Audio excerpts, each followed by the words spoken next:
rapidly. Technology is changing rapidly. I think as finance leader, we need to continuously reinforce with our team that they have to be comfortable with this uncertainty and really also reward them for taking risks. We have to establish an environment where the finance colleagues understand that this is what is expected from them. The number crunching we can leave to the technology. There's a lot of technology that supports us these days with creating reports, with modeling out various scenarios.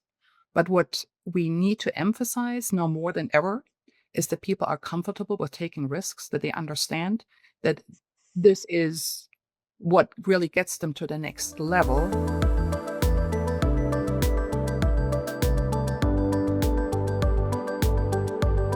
We have been probably branded for too long as the cost-saving instrument. But if you think about it, it's not just the cost-saving instrument, it's bringing efficiencies and creating the capacity for the growth.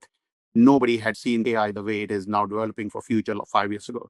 But that doesn't come cheap.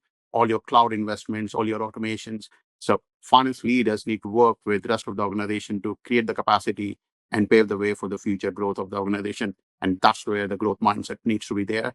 We need to almost keep on reminding each other as well that that is the bigger picture. Numbers only are part of the story.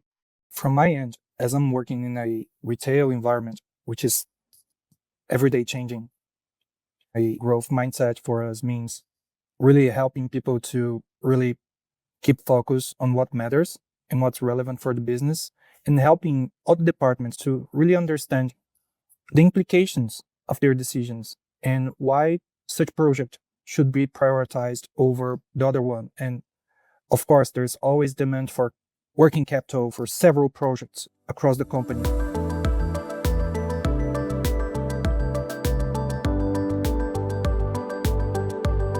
We are now fully aware that artificial intelligence is something that is a need for increasing the competitiveness of the company. So it's not a choice. It's something that we have to adopt because this will determine how the company could be competitive, and use their potential.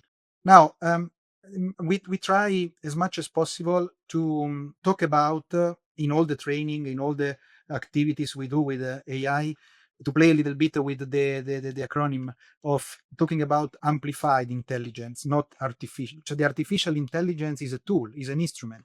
But why amplified intelligence? Because with the AI, the people, with their creativity, with their responsibility, with the knowledge of the customers or of the business, can use this tool to amplify the potential.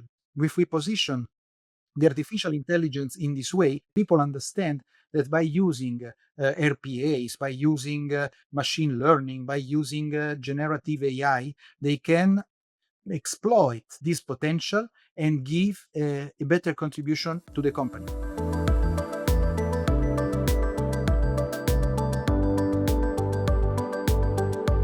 So some of the things that we are prioritizing for the coming year 2026 is hiring data scientists, engineers that can help us.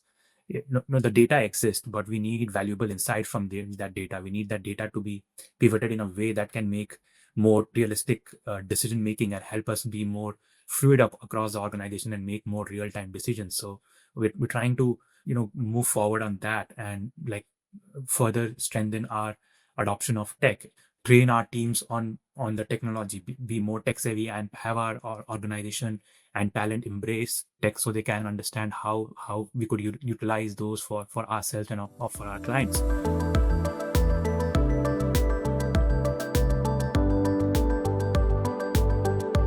I think disruption and uncertainties are no longer one-offs. These are the new normal part of the business life we all have.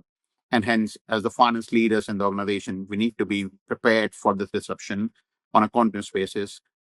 Our processes and thinking needs to adapt to the agile mode, always ready, and the speed at which we consume the data, look at the scenarios, make the decisions, and work with our stakeholders even more so important, because now we don't get weeks or months to kind of turn up into a scenario and what the impact would be. These are a matter of days and sometimes hours.